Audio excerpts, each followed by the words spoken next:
नमस्कार, आप देख रहे हैं द न्यूज़ पॉइंट और आपके साथ मैं हूं अफीफा मलिक।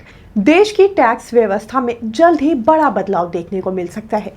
जीएसटी काउंसिल की अहम बैठक 3 और 4 सितंबर को दिल्ली में होगी, जिसमें टैक्स स्लैब को आसान बनाने का फैसला लिया जा सकता है।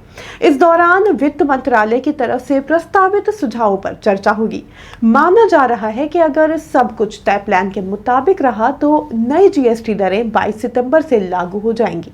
देश में टैक्स सिस्टम को आसान बनाने की तैयारी चल रही है और टैक्स स्लैबों में बड़े बदलाव के प्रस्ताव पर सोच विचार किया जाएगा। अब देखें कि क्या होगा बदलाव।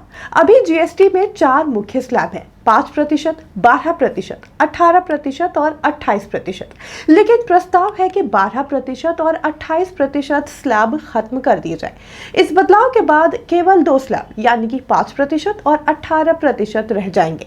इसका मतलब है कि टैक्स प्रणाली और सीधी सादी हो जाएगी, जिससे कारोबारियों और उपभोक्ताओं दोनों को राहत मिल सकती है। लेकिन सिगरेट, तंबाकू, सिगार और शराब जैसे उत्पादों पर सरकार सिन टैक्स बढ़ाने का मन बना रही है।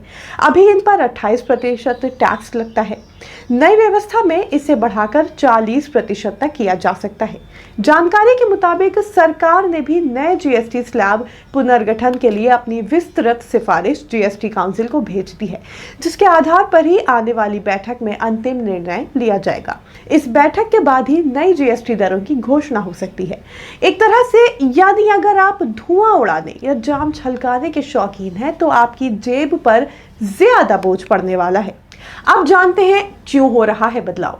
विशेषज्ञों का मानना है कि इस कदम से सरकार को ज्यादा राजस्व मिलेगा और टैक्स व्यवस्था भी सरल हो जाएगी। वहीं आम लोगों के लिए रोजमर्रा की कई चीजों पर टैक्स का बोझ हल्का हो सकता है। कुल मिलाकर नई जीएसटी दरें जहां कारोबारियों और उपभोक्ताओं के लिए राहत लाएंगी, हर तरह से ये बड़ी बैठक काफी अहम मानी जा रही है। बैठक को इस नजर से भी देखा जा रहा है कि आम लोगों पर रोजमर्रा की चीजों का टैक्स का बोझ कुछ हल्का हो सकता है। सरकार का मकसद है टैक्स सिस्टम को आसान बनाना और ऐसे उत्पादों पर टैक्स बढ़ाना जो सेहत को नुकसान पहुंचाते हैं। फिलहाल जीएसटी काउंसिल की इस बैठक के बाद ही नई दरों का औपचारिक ऐलान होगा। फिलहाल के लिए इतना ही। आप जुड़े रहें द न्यूज़ पॉइंट के साथ।